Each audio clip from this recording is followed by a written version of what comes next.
il a béni en d'autres termes ses fils, et là c'est le tour de Gad. Vous savez que Jacob, littéralement, ou du moins Israël à cette période-là, n'est pas un monsieur qui est juste là. C'est un monsieur qui a eu une relation avec le Seigneur et il est capable maintenant de dispenser des bénédictions.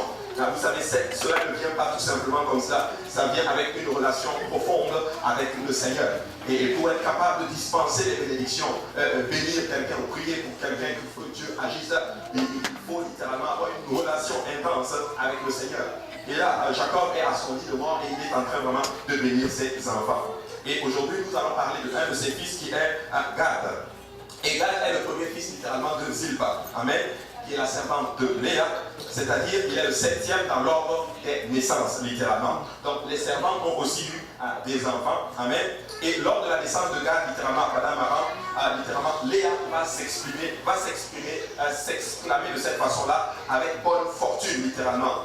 D'où littéralement son nom, ou du moins quel bonheur, d'où littéralement le nom de Gad, amen, le nom de Gad. Et Zilpa, en d'autres termes, était la sœur de Bila, servante de Rachel. Et qui ne pouvait pas littéralement, Rachel ne pouvait pas enfanter, Rachel était stérile. Rappelez-vous, les deux, c'est-à-dire Léa et Rachel étaient toutes les deux malheureuses. L'autre était stérile et l'autre était mal aimée. Donc toutes les deux sont quand même malheureuses littéralement. Et là, Léa commence à enfanter et là elle s'arrête à Judas.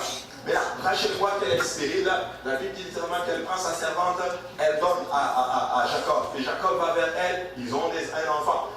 Léa aussi voit ceci. Ouh là là, mais qu'est-ce qui se passe? Elle tombe dans un mauvais jeu. Et beaucoup d'entre nous, des fois, nous tombons dans ce qu'on appelle un mauvais jeu. Tu sais, des fois, tu peux avoir des bonnes résolutions. Tu te dis, à partir d'aujourd'hui, je vais fonctionner comme ça, mais parce que tel fait telle chose, toi aussi, tu fais la même chose et tu tombes dans un mauvais jeu. Et ce n'est pas la chose à laquelle Dieu nous appelle à faire, littéralement. Nous devons être intègres dans les voies du Seigneur. Il ne faut pas arriver à une place et tu dis, oh, mais moi, je suis comme ça, là, mais parce que tel le fait, moi aussi, je vais commencer à le faire. Comme tel commence à parler mal, moi aussi, je vais lui parler mal. Comme tel regarde mal les gens, bon, moi aussi, je vais commencer à regarder mal les gens. Comme tel est très dur, moi aussi, je vais commencer à être dur. Et qui a déjà pensé comme ça? Soyons honnêtes un peu là, moi je lève ma main, je dis, ah mais là comme les gens, moi aussi je vais commencer à être comme ça. Mais tu sais quoi, nous ne devons pas être comme ça et Léa est tombée dans un mauvais jeu. N'empêche, Dieu sait toujours utiliser les mauvaises choses pour tirer de bonnes choses. Un enfant va naître littéralement de cette union. Et quand Zilpa a eu littéralement l'enfant, et Léa a eu l'impression littéralement de gagner une victoire aussi sur Rachel, en d'autres termes, c'est pourquoi elle lui donne le nom de Gad. On le voit dans Genèse chapitre 30, verset 9 à 11, il dit ceci. Léa, voyant qu'elle avait cessé d'enfanter, prit Zilpa, sa servante, et la donna pour femme à Jacob. Zilpa, servante de Léa, enfanta un fils à Jacob. Léa dit, quel bonheur, et elle l'appela du nom de Gad. Et au verset 26, littéralement, de Genèse chapitre 35, nous voyons littéralement où la Bible est en train de recenser les enfants de Léa. La Bible dit, fils de Zilpa, servante de Léa, Gad et Azer. Ce sont là les fils de Jacob qui lui naquirent, en d'autres termes, à Adam Aram. Et on voit ici littéralement que Gad n'est pas né d'un acte d'amour, j'en avais parlé la dernière fois littéralement, mais il est né en d'autres termes d'une jalousie, en d'autres termes entre deux sœurs. Entre deux sœurs, l'une est jalouse de l'autre. Tu sais, des fois, tout ce que nous faisons a produit quelque chose, donne naissance à quelque chose. Si nous nous jalousons, merci beaucoup, frère. Si nous nous jalousons les uns les autres, nous allons produire quelque chose. Mais si nous nous aimons les uns les autres, cela aussi nous allons produire, nous allons faire naître quelque chose au milieu de nous. Amen. Alors nous devons nous aimer les uns les autres. Maintenant, c'était ce jeu-là, et Gad devient, Gad arrive littéralement. Et Gad littéralement veut dire troupe, ça veut dire bonheur, ça veut dire aussi, en d'autres termes, heureux. Maintenant, nous allons parler de ce Gad, et vous allez voir qu'il y a beaucoup de choses à dire sur lui. Et Gad, en d'autres termes, a accompagné, en d'autres termes, ses frères dans les 2 voyages qu'ils firent en Égypte pour acheter du grain à Joseph. Et on pense, c'est vraiment des suppositions, qu'il avait 42 ans littéralement quand sa famille et lui allèrent en Égypte avec son père Jacob. Il avait environ 42 ans. Il avait des fils, en d'autres termes, et Genèse 46, 16 nous le révèle. Nous le voyons dans Genèse 46, 16, avec des fils de Gad, Tifjon, Hagi, Chouni, Ekbon, Eri, Hérodi et Éréli. Ça, c'était les fils de Gad. Maintenant, quand tu rentres dans la Bible, 17 ans plus tard, lorsque Jacob est sur le point littéralement de mourir, et voici maintenant la prophétie qu'il est en train de donner à ce fils, et c'est ce passage que nous avons lu en début d'ouverture de service. Gad sera assailli par des bandes armées, mais il les assaillira et les poursuivra. Maintenant, vous savez, les Juifs ne donnent pas les paroles prophétiques comme cela. Et quand ils donnent des paroles, c'est parce qu'ils pressentent dans l'esprit que ça va être la vie de la personne comme cela, en d'autres termes. Donc, Gad, ça va être quelqu'un, en d'autres termes, qui va être assailli. C'est quelqu'un qui va comme quasiment tout le temps se battre, littéralement. Mais il va se battre tout le temps, mais il aura tout le temps la victoire. Littéralement, il va assaillir, littéralement, il les poursuivra. Et je sais que Dieu va bénir, littéralement, beaucoup d'enfants de Dieu. Beaucoup d'entre vous avec cet esprit, littéralement. Certains d'entre vous allez vous battre. Mais laissez-moi vous dire, toute votre vie même, mais vous allez tout le temps avoir la victoire. Alléluia. Tout le temps avoir la victoire. Et il est le fondateur de la tribu de Gad. Et dans la deuxième année qui a suivi l'Exode, lorsqu'ils sont sortis de l'Égypte, le nombre des guerriers littéralement de cette tribu s'élevait à 45 650. Et Gad était littéralement dans la division de 3 tribus qui incluaient Ruben et Siméon. Vous voyez, donc c'est toujours une question de position. Ils étaient vraiment disposés 3 par 3. Et si tu peux revenir littéralement à ma fameuse, mon tabernacle, littéralement, je vais vous montrer quelle était la position, en d'autres termes, de Gad autour du tabernacle. Alléluia. Donc, voici le tabernacle. Donc, ils étaient divisés. Et Gad était de ce côté-ci, littéralement, avec Ruben et aussi avec Siméon. Donc, qu'on ne se trompe pas, je l'ai dit, et je vais encore le redire, probablement dans toutes les leçons, je vais le dire, littéralement, Dieu sait avec qui nous met. Pour qu'il n'y ait pas de problème en notre terme. Comme même dans la maison de Dieu, il y a certaines personnes, si tu les mets ensemble, ça va être des troubles. et Dieu savait ceci. Ok, regarde, toi tu vas être avec Ruben, tu vas être aussi avec Siméon. Et le convoi était dirigé littéralement par la tribu de Ruben. Amen. Alléluia. Et il était dans la division de Ruben et il campait au sud du tabernacle. Et quand Israël était en marche, la division de Juda allait en tête, suivi des Lévites, des familles des Gershonites, des Mérarites, qui portaient les travaux du tabernacle, puis venait ce qu'on appelle la division de Gad. On le voit dans Nombre, chapitre 10, versets 14 et 20. La Bible dit la bannière du camp des fils de Juda partit la première avec ses corps d'armée. Le corps d'armée de Juda était commandé par Nachon, fils d'Aminadab. Et le corps d'armée de la tribu d'Issachar par Nethanil, fils de Tua. Le corps d'armée de la tribu de Zabulon par Eliab, fils de Hélon. Le tabernacle fut démonté et les fils de Gershon et de Merari partirent portant le tabernacle. La bannière du camp de Ruben partit avec son corps d'armée. Le corps d'armée de Ruben était commandé par Élisur, fils de Shelour. Le corps d'armée de la tribu de Siméon par Shelomil, fils de... c'est vraiment compliqué. Et le corps d'armée de la tribu des fils de Gad par Eliasaph, fils de Déved. Pourquoi on parle de tout ceci, toutes ces questions de position? Pour dire littéralement que Gad, littéralement, la position dans le suivi littéralement du tabernacle lors des déplacements était très important. Peuple de Dieu, je vais encore revenir à cette affaire. C'est très important d'être positionné là où Dieu veut que tu sois positionné. C'est très important. Il va même dire littéralement lors de la transportée du tabernacle, vous allez marcher à telle distance littéralement du tabernacle. Un pas de plus, ça crée des problèmes littéralement. Vous vous rappelez de ce fameux serviteur littéralement qui a essayé de toucher à l'arche alors que l'arche était sur un char neuf littéralement quand David était en train de faire revenir l'arche à Jérusalem et Dieu va frapper Uzzah quasiment de mort littéralement parce que Dieu avait donné des consignes très strictes. Il y en a qui disent oh mais Dieu était très sévère dans l'Ancien Testament. C'était il faut comprendre le contexte littéralement, mais laissez-moi vous dire une chose, si tu es là où Dieu veut que tu sois, laisse-moi te dire que là se trouve la bénédiction. Mais des fois nous voulons être là où nous voulons être et des fois nous manquons littéralement la bénédiction. Et à la fin de leur trajet dans le désert, la tribu comptait 40 500 hommes de combat, soit 5 150 de moins. J'y ai pensé aujourd'hui, certes, le nombre a diminué après la traversée du désert. On peut penser que le désert a eu un impact négatif sur Gad, mais aussi on peut penser autre chose. Son nombre a baissé parce qu'il a donné beaucoup. Parce qu'il a donné beaucoup de ses soldats pour le combat, littéralement. Ça peut être peut-être dû au fait que ça a été réduit, mais des fois parce que nous donnons beaucoup, littéralement, de nous-mêmes, nous devenons nous diminuons en notre tête. Et je vais faire un petit enseignement, tu sais, si tu veux être diminué et marcher dans l'humilité, donne-toi totalement à Dieu. Alléluia. Donne-toi totalement à Dieu. Mais des fois, nous n'aimons pas, nous voulons marcher humblement, mais nous ne voulons pas faire des choses qui vont nous amener à être humbles. Tu sais, si tu te donnes à Dieu, laisse-moi te dire que tu vas marcher humblement devant Dieu. Et ça, c'est très, très, très important. D'où la force du jeûne. Si tu jeûnes, tu vas devenir humble. Hein? Mais ça, c'est la chose dans laquelle nous n'aimons pas. Que le Seigneur nous aide, vraiment. Si vous marchez avec le Seigneur, vous allez devenir humble. Maintenant, on le voit dans Nombre chapitre 26, verset 15 à 18, littéralement. Et des fois, la réduction, littéralement, peut paraître négative dans nos vies. Mais des fois, la diminution n'est pas forcément négative. La diminution peut être due peut-être à un travail que Dieu a fait, littéralement, en nous. Ça peut être dû au fait que, oui, suite au péché, ils ont diminué. Mais suite au fait qu'ils ont beaucoup travaillé pour Dieu, beaucoup d'entre eux sont allés au combat et beaucoup d'entre eux sont tombés, littéralement, comme des martyrs. Hein? Et ça, c'est vraiment important de comprendre cela. Et la pierre, littéralement, de Gad, la pierre précieuse de Gad, c'était la métiste. Il y en a qui disent que c'est ça, d'autres disent que c'est l'opale. Vous savez, au niveau des pierres, je peux me tromper, mais ce n'est pas bien grave. On va quand même aller au ciel, même si on se trompe là-dessus. Hein? Mais chaque tribu avait une pierre précieuse. On pense que c'était la pierre, pas le saphir, pas la pierre précieuse de Dan. Je m'excuse, j'ai oublié de changer comment on appelle ça, le PowerPoint. Mais c'était en d'autres termes la pierre précieuse et il était quelque part ici, littéralement sur le pectoral.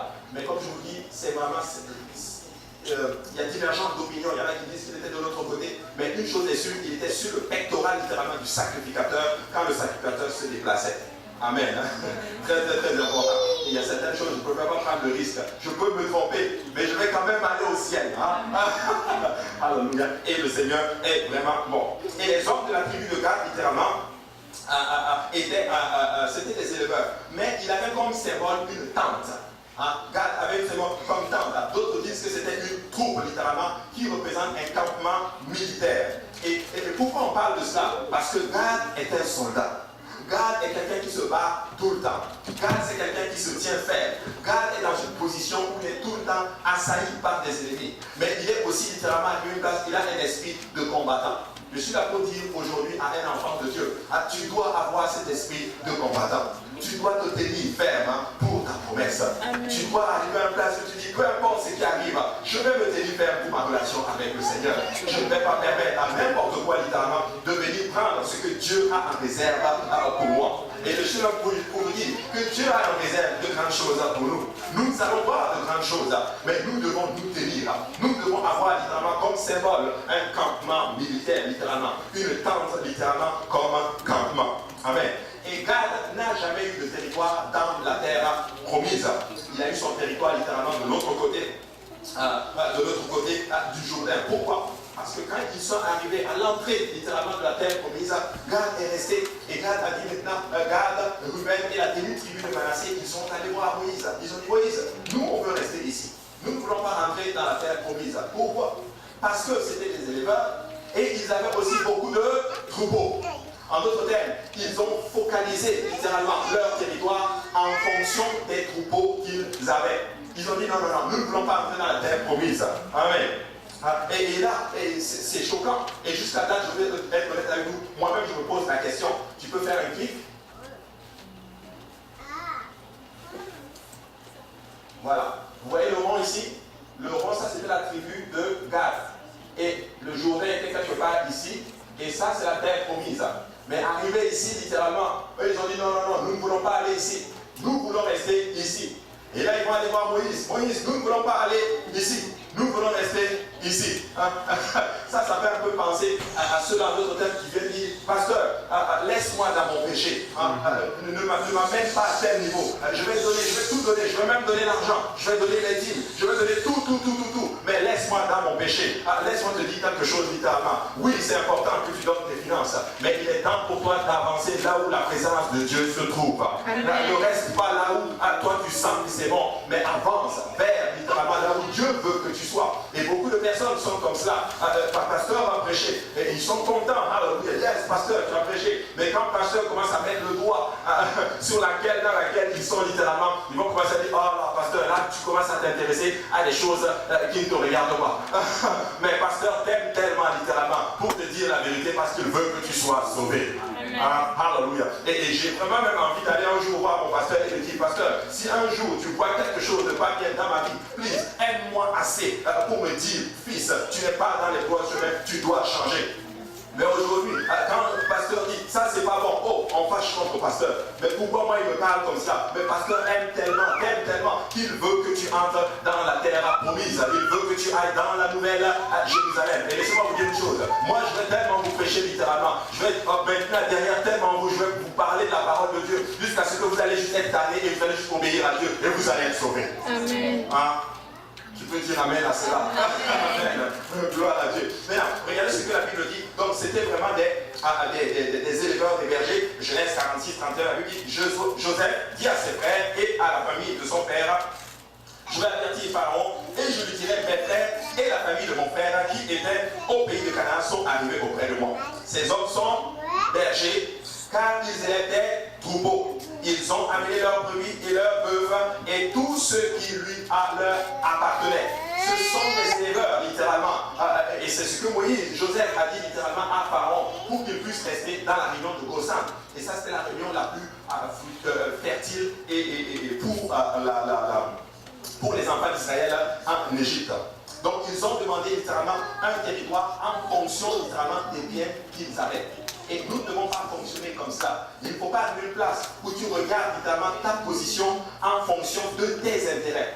Mais regarde ta position, cherche la position que Dieu veut littéralement pour toi. Je ne veux pas mes intérêts, je veux les intérêts de Dieu.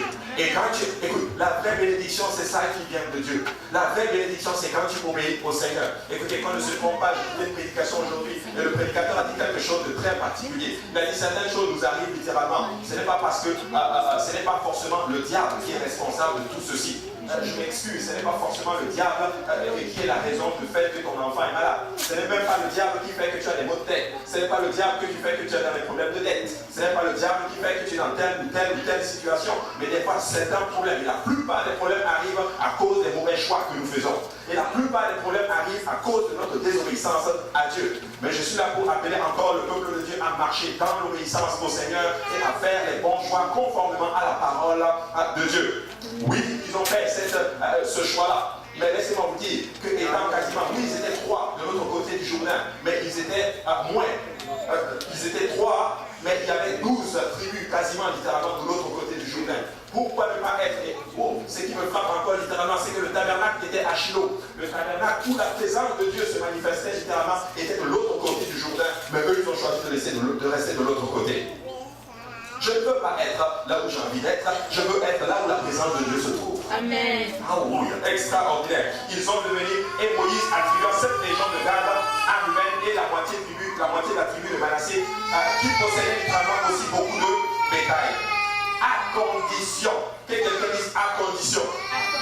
Moïse va dire à condition, vous n'allez pas rester là, vous allez venir combattre avec vos frères, et une fois que vous aurez le territoire, vous reviendrez littéralement prendre possession de ce territoire. Je n'ai vraiment pas de problème littéralement avec cela.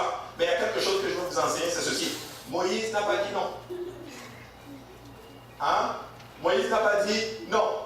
Moïse a dit, ok, si vous battez, vous prenez la terre promise, vous ne reviendrez, pas de problème. Écoute, il y a certaines choses que des fois Dieu va juste te laisser faire. Tu vas tellement forcer, tu vas dire ok, pas de problème, mais à tes risques et périls. C'est très important. Moi, je n'ai pas envie d'arriver dans cette situation. Please, s'il y a quelque chose qui ne va pas dans ma vie, oh mon Dieu, aide-moi assez pour me le dire, please. Et donne-moi l'esprit pour obéir littéralement à ce que le Seigneur me demande de faire. Amen. Alléluia. Et ça, c'est vraiment important. Ils acceptaient volontiers et après avoir construit littéralement des enclos de pierre pour leur bétail et des villes pour leurs petits talents, ils fournirent leur quota de combattants pour traverser le Jourdain en vue littéralement de conquérir le pays. Qu'on ne se trompe pas, pour conquérir le pays, ça prend l'effort de tout le monde. Ça prend les forces de tout le monde. Ça prend l'énergie de tout le monde. Ne dis pas que non, je suis incapable. Alors, moi, on n'a pas besoin de moi dans la maison du Seigneur. Et ta présence seulement dans la maison du Seigneur compte. Ta présence compte. Et nous avons besoin de tes bras pour pouvoir prendre possession de ce grand territoire qui est l'Est de Montréal. Et laissez-moi vous dire, nous allons prendre l'Est de Montréal. Amen. Amen. Nous allons prendre l'Est de Montréal. Amen. Oui, qui est d'accord avec moi?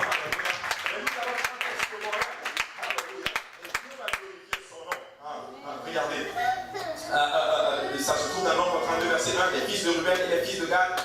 quantité considérable de troupeaux. Ils virent que le pays de Gézer et le pays de Galade étaient un lieu propre pour des troupeaux.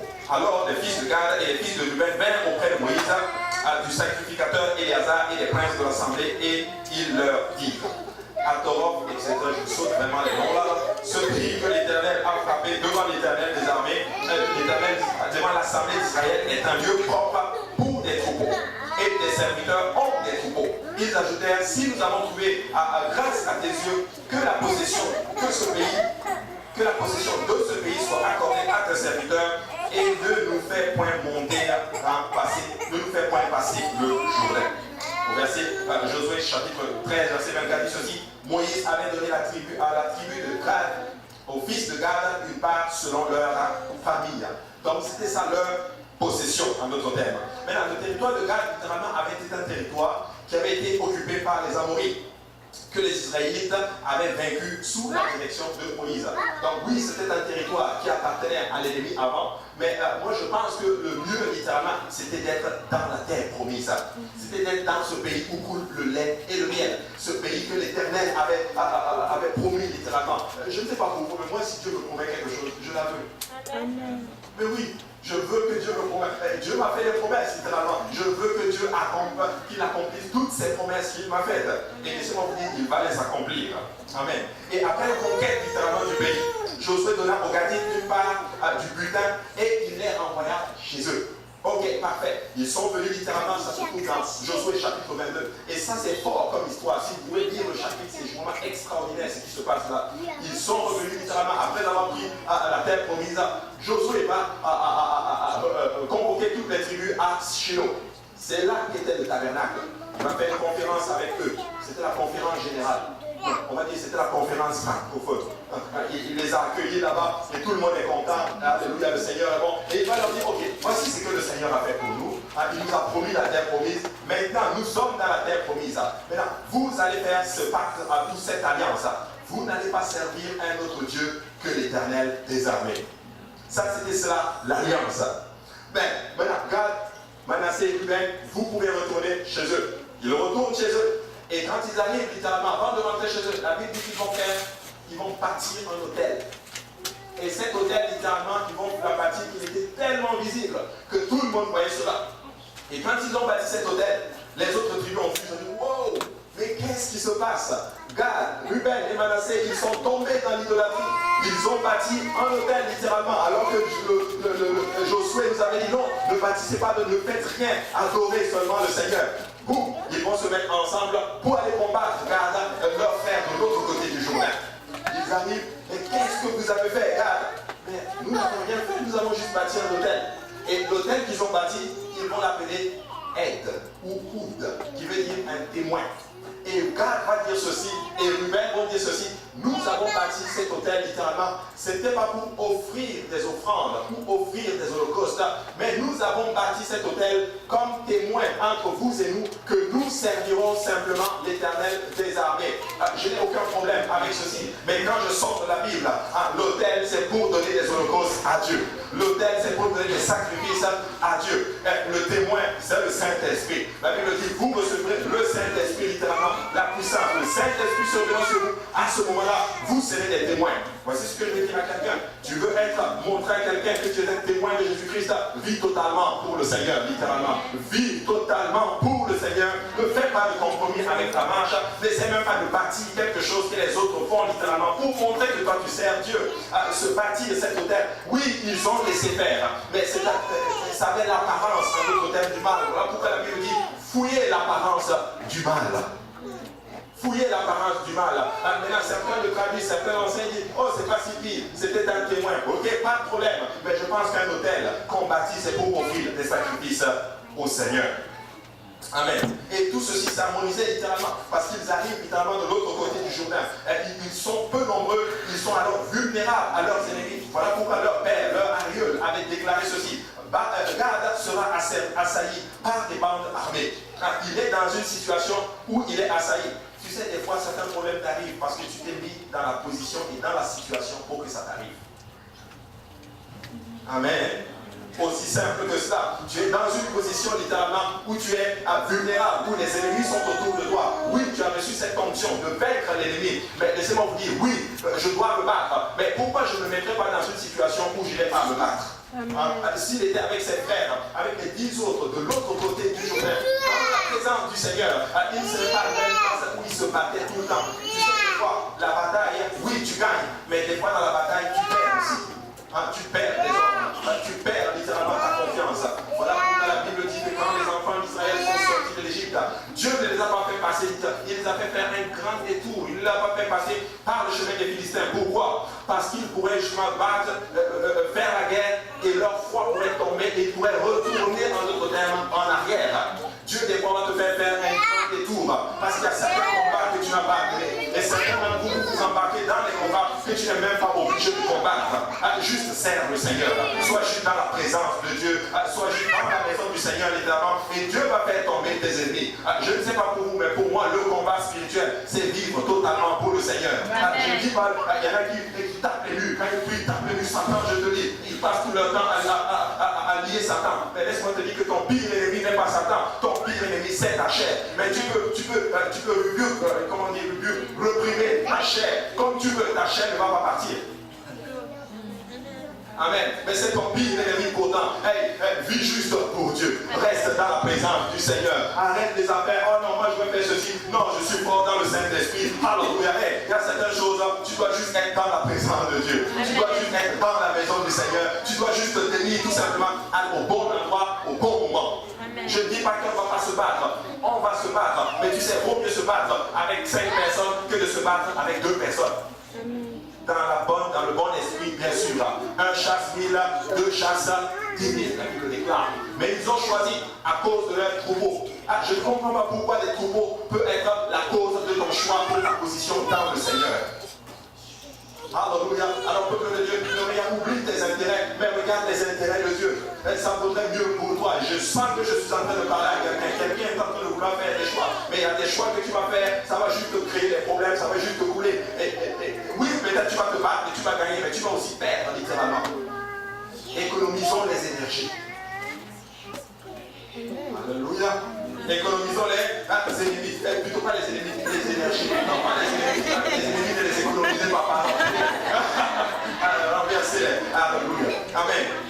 Et Gad cela assaillit littéralement. La tribu, oui, certes, n'avait pas peur littéralement qu'une de ses frontières à l'est soit exposée à des bandes armées. Et Gad n'avait pas choisi de vivre sur les plateaux orientaux afin de ne pas avoir à combattre et à conquérir le pays. Il s'est quand même battu pour conquérir. Je ne sais pas comment tu vas te battre pour conquérir quelque chose et tu n'y arrives pas. Il s'est battu pour la terre promise, mais il n'y arrive pas. Certains d'entre nous, nous faisons ceci littéralement. Vous vous battez pour certaines choses, vous accomplissez certaines choses, mais vous ne mangez même pas le fruit littéralement de ce que vous avez compris. Je ne sais pas pour vous, si je me bats pour quelque chose, je vais manger le fruit de cette chose. Et Dieu veut que tu manges les meilleurs fruits de ce pays. Dieu veut que tu gagnes les âmes, littéralement. Je vais vous dire comment ça fonctionne. Tu gagnes les âmes et tu viens, tu les laisses dans la maison du Seigneur et tu ne t'en occupes même plus. Tu ne t'appelles même plus, tu te concentres sur autre chose. Tu fais les choses. Écoutez, moi je pense qu'on doit juste commencer à se tourner vers les âmes. J'aimerais juste parler à quelqu'un.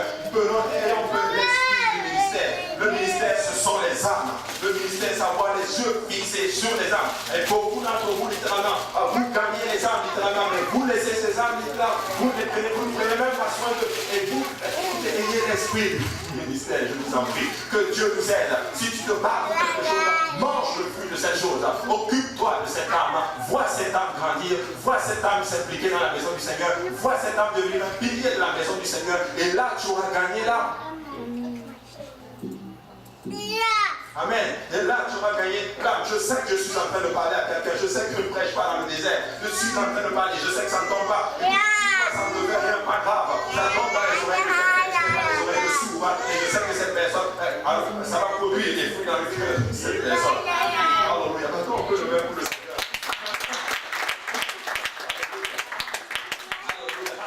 Et la Bible dit que oui, il va être assailli, mais il va toujours être dans la victoire. Alléluia. Il va les mettre en déroute, il va les poursuivre et il va gagner. Oh, moi j'aime cela. Oui, il fait des erreurs, mais il gagne quand même. Mais ce serait tellement cool que tu gagnes sans faire des erreurs. Écoute, c'est pas mauvais. Si tu veux l'énergie pour te battre, pas de problème. Mais moi, je prends l'énergie. Des fois, je suis fatigué. Qui ici, des fois, tu sens des oppressions spirituelles, mais tu n'as pas envie de prier, tu es fatigué. Non, mais écoute, des fois, si je suis dans la présence du Seigneur et que je sais qu'il y a des soeurs et frères qui prient, tu sais, des fois, il faut juste être dans la présence de Dieu, au milieu de tes frères et sœurs, littéralement. Tu n'as même pas besoin d'élever la voix. La prière des autres, littéralement, te couvre et te donne la victoire. Alléluia, extraordinaire. Et nous devons comprendre littéralement ces principes. Oui, je sais que des fois on arrive dans des positions où nos pensées sont attaquées. Écoute ceci, le prédicateur que j'écoutais, il disait ceci. Il dit des fois, le diable veut te faire croire une chose. Il y a trois choses que nous faisons littéralement qui ouvrent la porte aux activités démoniaques dans nos vies. La première chose, littéralement, c'est ce qu'on appelle l'apathie. Et tu arrives à une place où tu ne sais même pas pourquoi Dieu t'a créé. Tu ne sais même pas quel est le but, c'est quoi ton rôle littéralement sur cette terre. Et deuxième chose, c'est l'ignorance. Et la troisième chose, c'est la désobéissance à Dieu. C'est la porte ouverte aux activités démoniaques dans nos vies. Et quand le diable t'amène à ce niveau, il a réussi littéralement à faire il a gagné littéralement. Mais je suis là pour vous dire, alléluia, je connais un peuple qui va se tenir sur la connaissance de Dieu et qui va vivre en obéissance à la parole de Dieu. Je ne sais pas pour vous, mais moi et ma maison, nous servirons l'Éternel. Alléluia.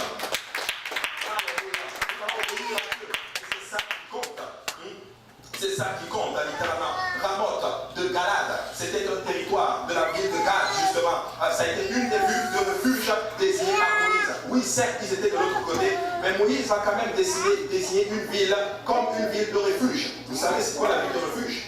C'est que si un meurtrier, littéralement, quelqu'un avait commis une faute, littéralement, et qu'on doit le punir, il pouvait courir et aller dans ces villes-là, et on n'a pas le droit de le toucher là. C'était la ville de refuge. Et il y avait une des villes qui était Ramoth de Galade. Oui.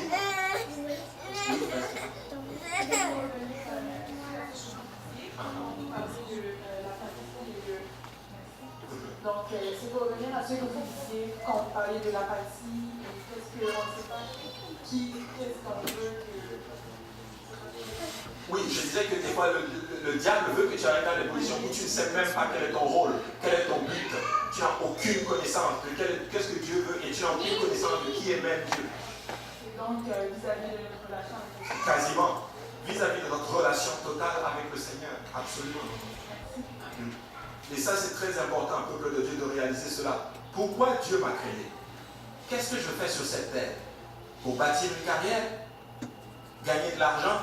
Écoutez, je parlais avec quelqu'un aujourd'hui à mon travail. Et il n'est même pas dans la vérité. Il se dit chrétien. Ce n'est même pas un noir, c'est un blanc. Laissez-moi vous dire. Il lit des livres comme les Gandhi et toutes ces choses-là. On parlait de cela. Mais c'est quelqu'un qui aime Dieu. C'est mon collègue. Il est déjà venu ici, littéralement, avec sa femme et son enfant. Et il m'a dit quelque chose de particulier. Il m'a dit, hey, moi là, j'ai envie de tout arrêter et d'aller vivre loin. Je n'aime pas la ville. Tout le monde est là en train de se bâtir des carrières. Tout le monde veut gagner de l'argent et toutes ces choses. Tout le monde est plongé dans les dettes et toutes ces choses. Et je dis, oh boy, si tu pouvais me dire ça à l'église. Écoutez, il ne sert même pas Dieu comme nous servons Dieu aujourd'hui. Mais j'ai l'impression qu'il réalise même mieux littéralement pourquoi Dieu l'a créé littéralement, plus que certains d'entre nous. Pourquoi Dieu nous a créés? Dieu nous a créés littéralement pour que nous gagnions les âmes. Parce que, écoute, si ce n'était pas une question d'âme, littéralement, il t'aurait tué une fois que tu as obéi à l'évangile, rempli du Saint-Esprit, baptisé au nom de Jésus-Christ, rempli du Saint-Esprit, boum, qui te prend, il t'envoie au ciel. Mais s'il te garde, c'est que tu as encore une mission, tu as encore une âme que tu peux aller chercher. Tu as encore quelqu'un, tu peux témoigner la parole du Seigneur. Alléluia. Et le diable ne veut pas que tu crois cela. Le diable veut que tu crois à d'autres choses. Nous devons comprendre ces choses. D'autres villes, des Lévites, a été octroyé qui était sur le territoire de Gad. Et c'était Mahanaïm. Et je sais que ceux qui étaient là lundi peuvent me dire qu'est-ce qu'il veut dire, qu'est-ce que ça veut dire Mahanaïm. Oui. Tour des gardes. Hein? C'est comme... Mahanaïm, ça veut dire quoi? Tour des gardes. Le camp de Dieu. Alléluia. Mahanaïm, c'était dans le territoire de Gad. Parce que Jacob, quand il a quitté ses parents, il a traversé le Jourdain littéralement pour venir. Mais sur ce chemin-là, la Bible dit que oui, il rencontrait des anges à Mahanaïm. Et là, il va rester là. Et là, il va rester à Péniel. Alléluia. Est-ce qu'il y a des Jupéniels ici? Alléluia. Il va rester à Péniel. Et c'est à Péniel qu'il rencontre Dieu. Et c'est à Péniel qu'il est transformé. C'est à Péniel que sa vie change, que sa démarche change. Mahanaïm était dans le territoire de Gad. Et c'était une des villes qui avait été donnée littéralement aux Lévites comme ville de refuge. Alléluia. on donna au reste des Lévites de Josué 21-34 qui appartenaient aux familles des fils de Merari, de la tribu de Zabulon, et au verset 38, et de la tribu de Gad, les villes de refuge pour les meurtriers, Ramoth en Galade et sa banlieue, Mahanaïm et sa banlieue. Et nous le voyons dans Genèse, chapitre 32, verset 2. Pourquoi tu parles des villes de refuge, pasteur Abou? Pour dire que Gad avait un esprit aussi dedans. Il donnait, oui, j'ai un territoire, mais je donne aussi des villes pour les refuges. Nous devons être à un moment donné capables d'être un peu miséricordieux, hein, les uns les autres. Dis à ton voisin, sois miséricordieux. Amen. Donne tes villes, donne quelque chose pour la maison du Seigneur. On pourra faire un autre enseignement à travers cela. Maintenant, je voulais arriver ici. Moïse parla aussi des qualités de Gad. Gad, ce n'était pas un mauvais garçon, ce n'était pas un mauvais type. Il avait ses choix, littéralement. Mais c'était une bonne personne, c'était une belle tribu, littéralement. Et Moïse parle de Gad dans ces termes. Deutéronome 33, verset 20. Sur Gad, il dit, béni soit celui qui met Gad au large. Gad repose sur comme une lionne. Il déchire le bras et la tête. Il a choisi les prémices du pays, car là est caché l'héritage du législateur. Il a marché en tête du peuple, il a exécuté la justice de l'Éternel et ses ordonnances envers Israël. Et ça, c'est ce que le prophète est en train de dire sur Gad. Pourquoi? Oui, Gad a commencé ainsi. Mais avec Moïse, littéralement, il a beaucoup changé. Hein. Il est devenu quelqu'un de fort. C'est un soldat, c'est un vaillant et tu peux compter sur lui. Quand il y avait des guerres, tu peux être sûr que Gad était parmi les gens qui vont aller combattre, littéralement. Et voici ce que Moïse est en train de dire sur lui. Écoute ceci, si tu fais du bien, on va dire que tu as fait du bien. Hein? Mais si tu fais des mauvais coups, bon, après si on doit venir prophétiser sur toi, si quelque chose d'autre sort, tu vas te plaindre après. Ah, ça c'est sorti. Mais écoute, les prophéties ne venaient pas comme ça. Les prophéties avaient un lien avec leur comportement et leurs attitudes et tout ce qu'ils faisaient. Alléluia.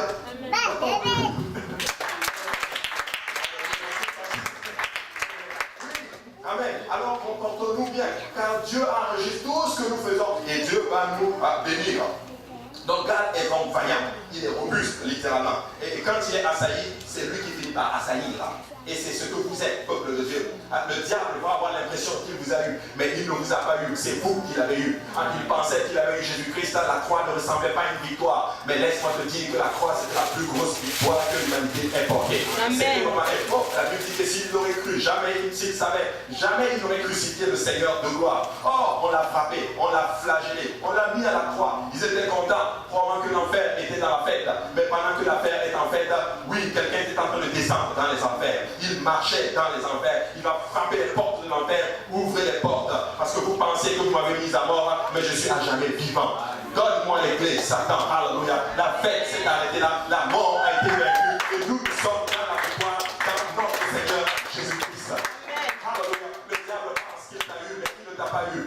Même si tu as des problèmes par tes propres erreurs, ne dis pas que le diable t'a eu. Tu as l'autorité littéralement de renverser ceci. Oui, tu as été assailli, mais tu vas finir par assaillir l'ennemi de ton âme. Alléluia. Oui, vous devez vous tenir des fois comme des combattants. J'ai fait des erreurs dans ma vie. J'ai pris des mauvaises décisions, des fois, qui a même plongé quasiment ma famille littéralement dans des problèmes. Mais je veux vous dire une chose. Alléluia. Je sers un grand Dieu qui est capable de renverser n'importe quelle situation. J'ai la capacité littéralement de parler à ma situation. Tu sais, quand Jésus-Christ est arrivé et que les apôtres étaient littéralement dans la barque, il y avait littéralement ce qu'on appelle la tempête et le vent a commencé littéralement à souffler et la mer a commencé à s'agiter. Écoute bien, Jésus a parlé à la tempête, il a reprimé la tempête, mais il a parlé littéralement, il a menacé la tempête, mais il a parlé à la mer.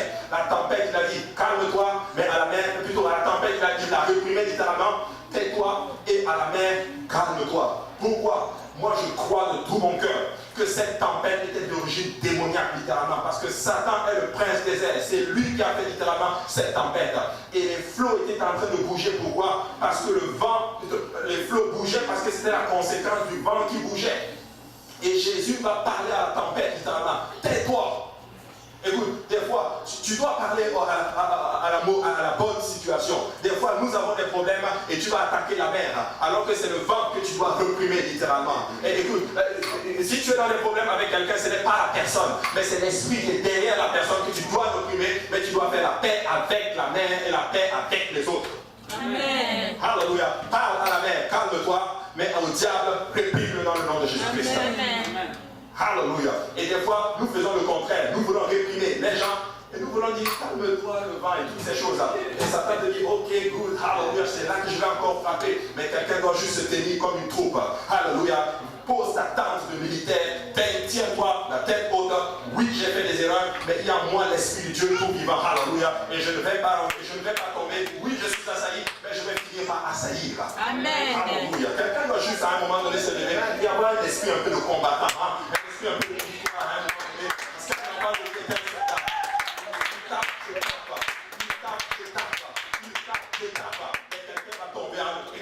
si je vis 10 ans, je vais taper 10 ans. Si je vis 15 ans, je vais taper 15 ans. Si je vis 20 ans, je vais taper 20 ans. Mais laissez-moi vous dire une chose, moi je ne vais pas tomber. Alléluia. Et même si je tombe, je vais me relever par Christ qui habite en moi. Amen. Oh, alléluia. Je ne sais pas, j'ai juste envie de réveiller l'esprit guerrier de quelqu'un aujourd'hui. Alléluia. Et ça, c'était Gad. Amen. Nous voyons beaucoup, littéralement, beaucoup de ces voyants soldats, ils étaient allés pour soutenir David. Quand David est devenu roi, les Gadites sont allés le soutenir. Lorsque David était entravé dans son action contre Saül, plusieurs des chefs d'armée, les fils de Gad, ils ont traversé le Jourdain littéralement en crue afin de se joindre à lui à Siklag en Juda. Ils étaient capables de reconnaître littéralement l'autorité. Dieu avait posé l'autorité sur David. Saül ne voulait pas reconnaître. Les anciens d'Israël savaient que Dieu avait choisi littéralement David, mais on ne voulait pas littéralement le reconnaître. Les gars ont dit, écoutez, nous allons traverser et nous allons le porter main forte à David. David était seul dans la caverne. David était à Siklag, littéralement dans la caverne. Mais hey, laissez-moi vous dire, alléluia, il y a des gens qui se sont levés, qui se sont dit, nous allons aller soutenir David. Alléluia. Et Gad en fait partie. Un Chronique 12, on a dit, voici ceux qui se rendirent auprès de David à Siklag, lorsqu'il était encore éloigné de la présence de Saül, fils de Kis. Ils faisaient partie des vaillants hommes qui lui prêtèrent secours pendant la guerre. Wow, regardez, ils sont décrits comme des hommes forts, des hommes vaillants, des hommes d'armée littéralement pour la guerre, des hommes tenants, prêts pour le bouclier littéralement, la lance. La Bible dit qu'ils étaient prêts à avoir des boucliers, la lance, et dont les faces étaient comme des faces de lion. Wow. Et ils avaient la rapidité de la gazelle, littéralement, sur les montagnes. Et le plus petit d'entre eux en valait 100. C'est bizarre. Le plus petit d'entre eux en vaut 100. Mais le Nouveau Testament te dit ceci. Toi, tu chasses 1000. Donc tu es 10 fois Gad. Amen. Amen. Tu es 10 fois Gad. Laisse-moi te dire. Oh, laissez-moi vous dire, peuple de Dieu. Quelqu'un doit juste réprimer l'esprit qui trouble son âme. Et beaucoup d'entre vous, vos problèmes, oui, il y a un esprit derrière. Comme ne se trompe pas, beaucoup d'entre vous ont des problèmes spirituels. Je ne suis pas en train de dire quelque chose, c'est la vérité. C'est vrai. Moi aussi, j'ai des problèmes spirituels des fois. Mais laissez-moi vous dire que des fois, là, je prends un esprit de guerrier des fois. Et je dis, tu me laisses tranquille. Et même si tu me laisses pas, on va se battre. Amen. Amen. Amen. Tu dois te battre. Et comment tu te bats? C'est pas dans le spirituel. C'est Seigneur Dieu. Viens, ne manque pas à la réunion de prière. Arrêtez. Il y en a maintenant, quand ils viennent même pas à l'église, ils ne vont même pas texter pasteur ou le dirigeant pour le dire, oh, je ne suis pas capable de venir aujourd'hui. Hein? Alléluia. Gloire à Dieu. Je ne suis pas en train de viser quelqu'un. Je suis en train de prêcher la parole de Dieu. Pas comme le même pour le Seigneur.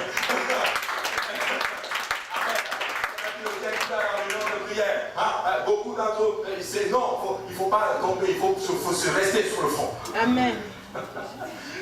Qu'est-ce qui est sorti?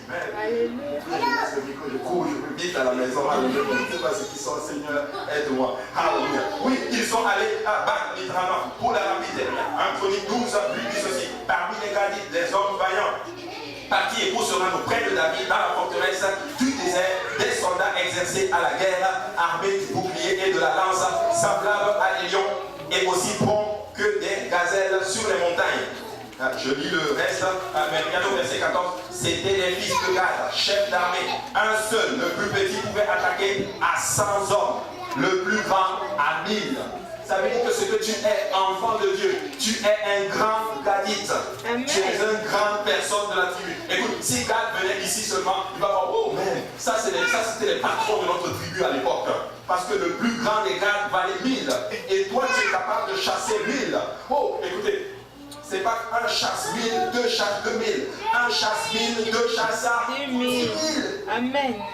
Alléluia. Qu'est-ce que ça donne? Écoutez, si nous nous levons maintenant, alléluia, et que nous commençons à laisser lancer un cri de guerre, littéralement, laissez-moi vous dire, vous pensez que quand on adore le Seigneur chaque jour, vous savez ce qui se passe? Il y a des démons qui sont en train de fuir.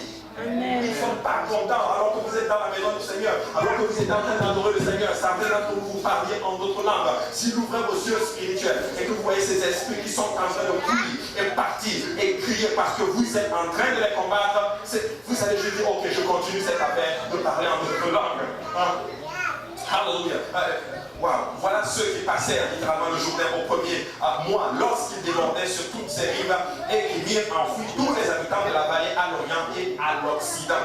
Lors du combat qu'ils livrèrent aux Agarites et leurs alliés, on lit à propos des Gadites ceci, ainsi qu'à propos des Rubénites et des Manassites. C'est Dieu qu'ils avaient appelé à l'aide dans la guerre et lui se laissa implorer en leur faveur parce qu'ils avaient mis en lui leur confiance. Ils sont allés combattre, on le voit dans 1 Chronique 5, 18. Ils ont combattu littéralement contre la tribu des Agaréniens. Ça se trouve dans 1 Chronique 5, c'est un nom bizarre littéralement. Mais la Bible dit qu'ils ont invoqué le nom de l'Éternel. Et Dieu leur a donné la victoire. Regardez, ils reçurent, verset 20, 1 Chronique 5, 20, ils reçurent du secours contre eux et les Agadériens, et tous ceux qui étaient avec eux furent livrés entre leurs mains. Car pendant le combat, ils avaient crié à Dieu qui les exauça parce qu'ils s'étaient confiés à lui. Qu'est-ce que je suis en train de dire? Ceci. Je suis en train de dire que si tu vas gagner la bataille, tu dois te confier dans le Seigneur. Tu dois appeler secours à l'Éternel. Écoutez, oui, je ne suis pas en train de dire que nous n'avons pas besoin des... Nous avons besoin les uns des autres. Mais notre recours, c'est le Seigneur. Crie à Dieu, mon frère, ma soeur. Invoque l'Éternel dans ta situation et Dieu va agir. Alléluia. Je ne sais pas par quoi tu passes, mais pourquoi tu ne cries pas à Dieu? Crie à Dieu, mets-toi à genoux, rentre seul dans ta chambre, parle au Seigneur, l'Éternel des armées, il va descendre, il va te rencontrer, dis-lui ta situation. Ça va pas, papa, et je ne suis pas bien, je ne vis pas bien, je suis un enfant de Dieu. Aujourd'hui, je suis arrivé au travail, j'ai du mal à trouver du travail, un parking, mais j'ai prié, j'ai dit, Seigneur, je ne veux pas arriver en retard à l'église, au travail. Je ne veux pas, mais je veux que tu me trouves un parking, littéralement, parce que je veux être un modèle, je veux être un témoignage dans ta maison. Et laissez-moi vous dire que Dieu m'a trouvé le témoin. Je suis arrivé avant à l'heure et je ne suis pas en retard au travail. Je ne serai jamais en retard à mon travail. Et Dieu permet que je rencontre quelqu'un qui va à l'église de Saint-Laurent. Et elle me dit, mais pourquoi tu cours comme ça? Je dis, oh, j'ai une bonne relation avec ma directrice, j'ai de bons résultats, mais aussi j'ai un témoignage à préserver. Je ne veux pas qu'elle arrive et qu'elle dise, oh, pasteur Abou, il sait que je suis pasteur. Elle sait que je suis pasteur littéralement et je ne veux pas capter ce témoignage et toutes ces choses. Je ne veux pas arriver en retard. Elle fait, ok, elle-même a commencé aussi, ok, on va arriver en retard. Parce que nous avons un témoignage. Et vous n'arrivez pas en retard à ton travail, ni à l'école.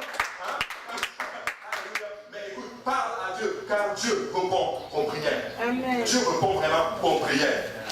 Gad ne va pas seul au combat. Il va avec ses frères, il va aussi avec son Dieu. Amen. Voilà pourquoi il gagne toujours. Écoute, quelqu'un qui est dans la victoire, un enfant de Dieu qui est dans la victoire parce qu'il va avec son Dieu. Hein? Et ces victoires, littéralement, sont le résultat de sa confiance totale dans l'Éternel des armées. Il fait confiance au Seigneur. Même si tout le monde m'abandonne, Seigneur, toi, je te fais confiance.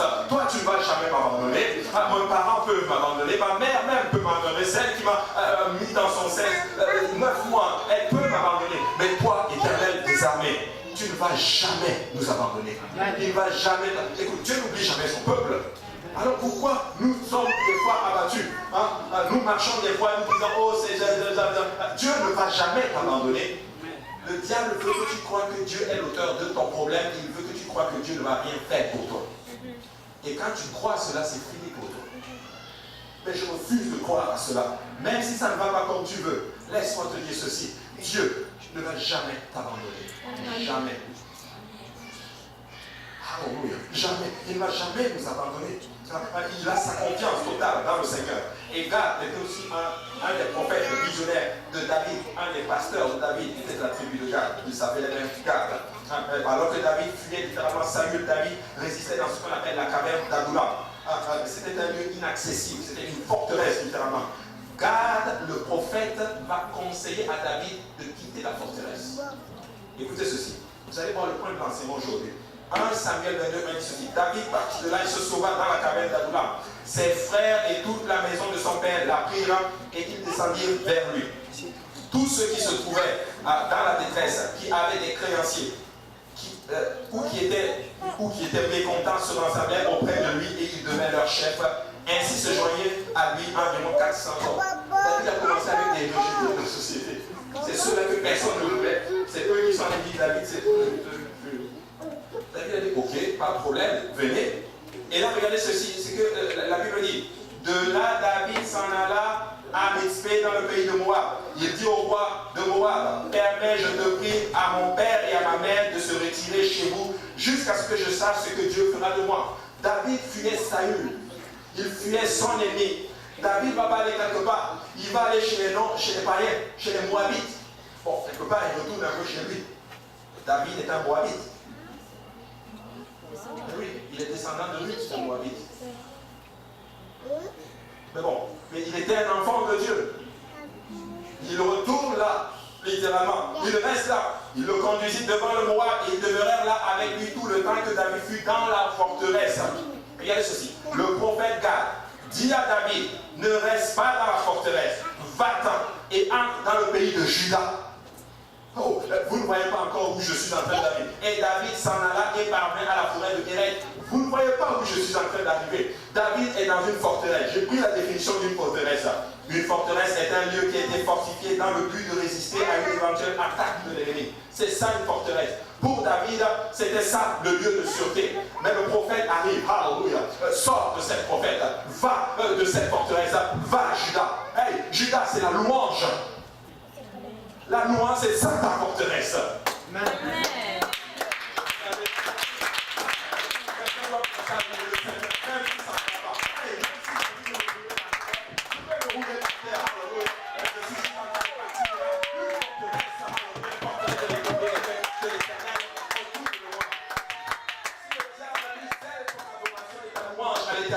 Il t'a eu. Tu penses que ta forteresse, ce sont tes finances.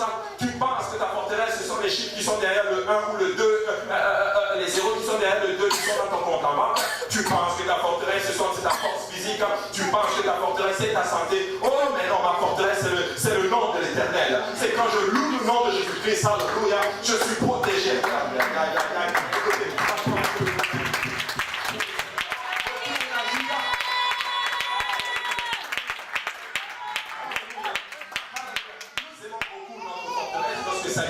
Nous poursuit. Nous aimons, écoutez, pour vous, c'est ceci. Voilà, je vous dis comment certainement vous pensez. Je sais bien quand je vais avoir tel travail qui paye tant. Hein? Certains d'entre vous, tu peux prier à Dieu pour que Dieu te donne de l'argent pour acheter une maison. Des fois, Dieu ne te donne pas l'argent. Et tu ne dois pas dehors non plus. Hein? Oui. Je veux ça, mais Dieu ne te donne pas cela. Mais tu ne manques de rien. Changeons notre pensée. Je dis, soyez transformés par le renouvellement de l'intelligence. Il est en train de dire ceci. Change ta façon de voir les choses. La bénédiction, ce n'est pas ce que tu crois. Mais la bénédiction, c'est ce que le Seigneur a pour toi. La Bible dit que la bonne bénédiction, la vraie bénédiction, c'est celle qui vient de l'Éternel. Amen. Alléluia. Nous voulons ce que Dieu a pour nous. J'ai bientôt fini mon enseignement, pardon. Mais je ne sais pas ce que... Oh, je ne sais pas pour vous, mais moi je suis en train de taper un esprit. Je vous dis, je suis en train de le taper correctement. Et quand je vais finir d'ici, je vais sortir d'ici libre. Je vais aller dormir comme un bébé. Et quand je vais venir, je vais encore le taper. Et vous allez encore le taper. Et vous allez dormir comme des bébés. Amen. C'est juste moi qui est dans mes affaires. Mais retourne à Juda. En fait, qu'est-ce que je suis en train d'enseigner ici? Gad est un bon conseiller. Gad conseille bien. Quitte ta forteresse, abandonne tes affaires. Nous devons avoir cet esprit, peuple de Dieu. Nous devons conseiller les gens de venir vers Dieu. Amen. Nous devons pousser les gens vers le Seigneur. Si quelqu'un vient te voir avec un problème, guide-le vers la prière. Guide-le vers le Seigneur. Arrêtons d'être sages en nous proposant vers les gens. Oh, viens me voir de ton problème. Et je vais bannir cet esprit. Certains d'entre nous tombons dans Un esprit où, ok, plus les gens viennent me voir, plus je suis bon. La personne, alléluia, in et tout est cool et le Seigneur est bon. Écoute, si tu viens me voir, moi je n'ai pas la solution à ton problème, mais Jésus-Christ a la solution à ton problème. Où sont les gens vers Jésus-Christ? Où sont les gens vers Jésus-Christ? Ça, c'est l'esprit de l'Ancien Testament, où les gens voulaient que Moïse soit l'intermédiaire entre eux et le Seigneur. Mais Dieu voulait parler à Israël. Dieu voulait parler directement à Israël. Le peuple a eu tellement peur, littéralement, du Seigneur, qu'ils ont dit quasiment, c'est Moïse, toi, va parler à Dieu pour nous. Écoutez, je n'ai pas envie qu'il y ait un intermédiaire pour moi et Dieu. Je peux aller lui parler moi-même. Je peux aller lui parler toi-même, littéralement. Et certainement, nous devons développer ceci. Est-ce que ça ne va pas? Please, mets tes genoux à terre. Crie à Dieu et Dieu va te répondre. Dieu va répondre. Il fit placer les Lévites dans la maison de Jacob. J'ai sauté littéralement. C'était un prophète et l'un des pasteurs de David. Gad contribua aussi à l'organisation des musiciens dans le sanctuaire. On le voit dans 2 Chroniques chapitre 29 verset 5. Hein? Les musiciens. Chorale, écoutez-moi bien, je vais vous parler un peu. Alléluia, je vous en prie. Consécration, s'il vous plaît. Hein? Avant de monter sur le public, priez. Hein? Cherchez la face du Seigneur. Dieu va oindre vos voix. Dieu va oindre vos doigts. Dieu va oindre tout ce que vous faites. Ce n'est pas de la performance. Amen. Je ne suis pas en train de viser quelqu'un. Hein? Je suis en train de parler à toute la chorale et à tous les ministères d'ailleurs en passant. Ministère des enfants, ministère des itinérants, ministère de tout. À passer par moi-même dans l'enseignement. Je dois avoir une consécration.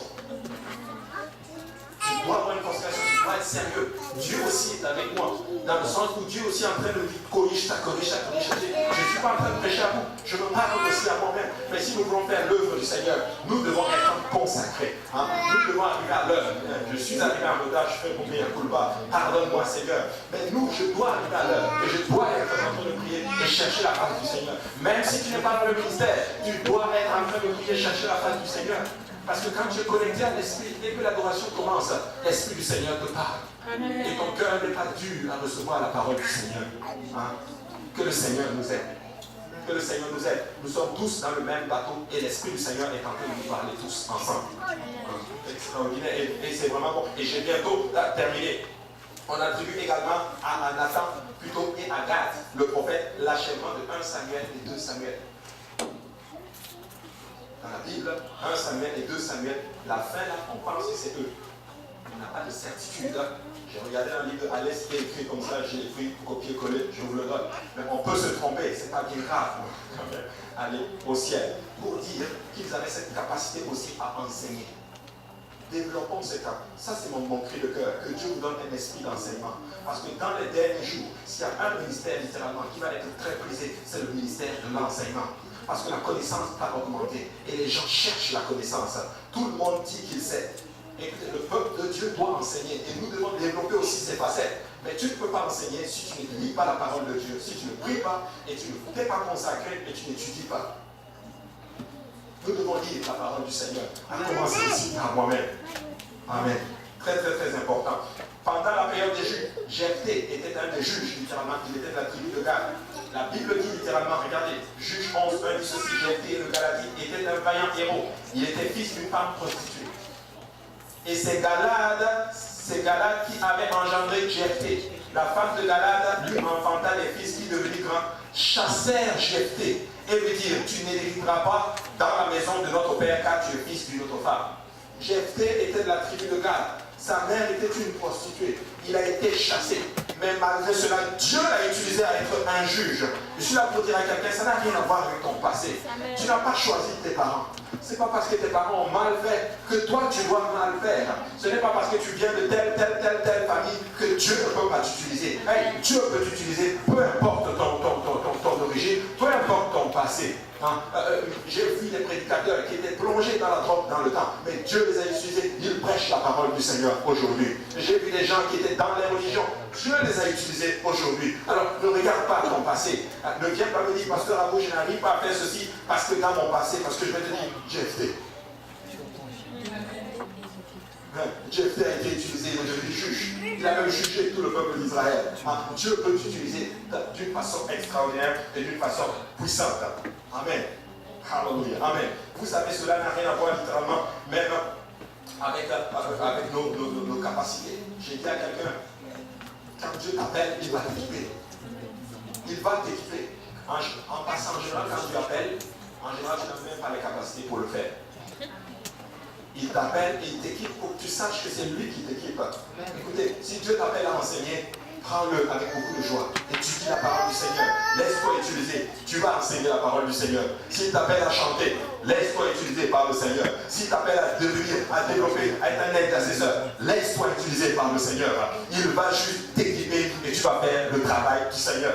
Hein? Certains d'entre vous, vous avez peur. C'est normal. Si tu n'as pas peur, ça ne vient pas de Dieu. Hein? mais il faut toujours arriver à cette place où nous avons la crainte des choses de l'Éternel. C'est bon. N'arrivez jamais à cette place où j'ai l'assurance que je vais le faire. Je vais prêcher la parole du Seigneur aujourd'hui. Alléluia. Dieu va juste te faire l'humitisme, pas d'onction, mais marcher humblement. Et Dieu va faire son œuvre. Je suis en train d'enseigner. Hein? Parce qu'il y a des gens qui sont dit non, nous on va chanter. On a la voix alto, salto. C'est quoi la voix soprano et soprano et toutes ces choses-là. Non, ce n'est pas comme ça qu'il faut faire. Il faut toujours aller humblement avec cet esprit. Seigneur, c'est par ta grâce que nous allons le faire. Hein? Et Dieu va nous utiliser. Et quand tu vas chanter, ça va être loin. Quand tu vas chanter, ça va vraiment être loin. Mais si tu dis non, moi je veux mon Dieu. J'ai étudié. J'ai prié. Non, je n'ai même pas prié. Je n'ai même pas besoin de la Bible. Je peux même jeter la Bible, ça tombe, boum, je peux prêcher dessus. Oh, ne faites jamais ceci. Mettez votre confiance dans le Seigneur. Amen. Étudiez, priez, et dites Seigneur, utilise-moi. Alléluia. Extraordinaire. Donnez-moi encore 5 minutes. J'ai bientôt fini. Élie, le prophète, était un habitant de Galate, qui était sur le lieu de Gad. Nous ne savons rien sur la généalogie d'Élie, mais nous pensons que Élie est de la tribu de Gad.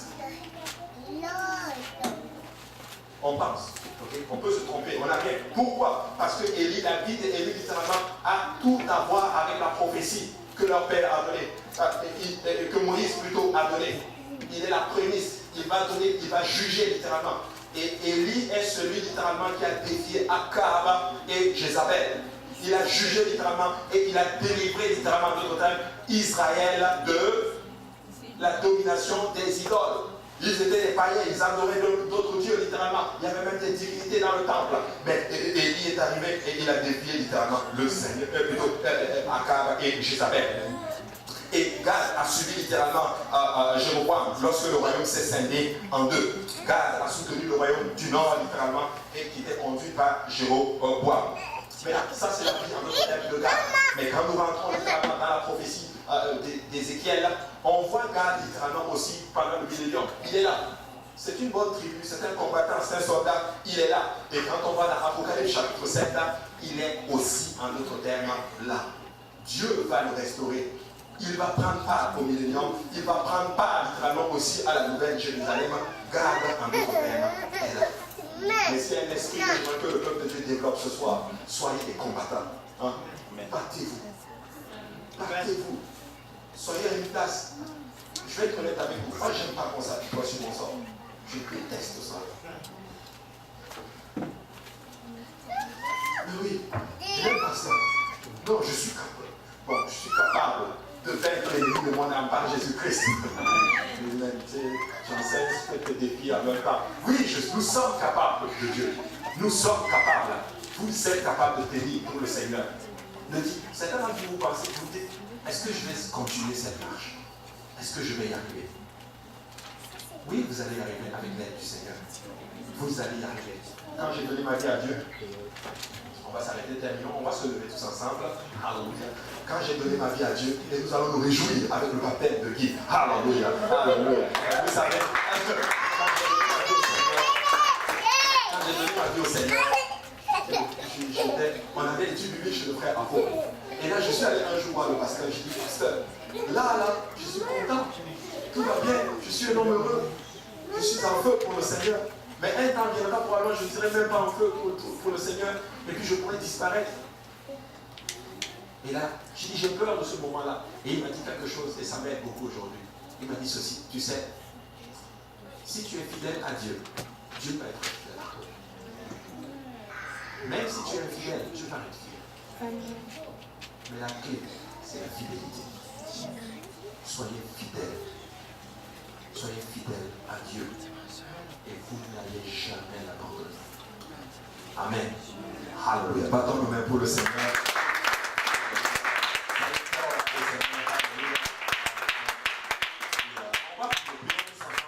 On te dit merci ce soir. Nous voulons encore te prier, Seigneur. Donne-nous un esprit de force et un esprit de persévérance, Seigneur. Même si nous sommes assaillis, nous savons que par toi, Seigneur Jésus-Christ, nous allons assaillir nos ennemis, Seigneur. Nous n'allons pas fléchir les genoux, Seigneur, Papa. Nous allons continuer cette marche pour la gloire de ton nom, Seigneur. Et nous allons faire des grandes choses, Seigneur, pour toi, Seigneur. Car nous savons qu'en toi, Seigneur, nous pouvons faire toutes choses, Seigneur. Éternel des armées, Seigneur, nous voulons, Seigneur, Papa, te prier. Papa, nous voulons réprimer en ton nom, Seigneur, Papa, alléluia, à tout esprit qui nous tourmente, Seigneur. Tout esprit qui tourmente mon frère et ma soeur, Seigneur, Papa. À tout esprit d'angoisse, tout esprit de crainte, de peur, d'insomnie, Seigneur. Je veux le réprimer maintenant dans le nom de Jésus-Christ, alléluia. Je veux te prier, Seigneur, mon Dieu, alléluia. Aide-nous, Seigneur, à être dans ta volonté, Père, alléluia. Que tout l'honneur et la gloire te reviennent, Seigneur, Papa. Nous n'allons pas faillir, Seigneur, à te donner tout l'honneur et toute la gloire. Que ton nom soit jamais béni, Seigneur, alléluia. À toi seul revient la gloire, alléluia. Au nom de Jésus-Christ, alléluia. Battons nos mains pour le Seigneur.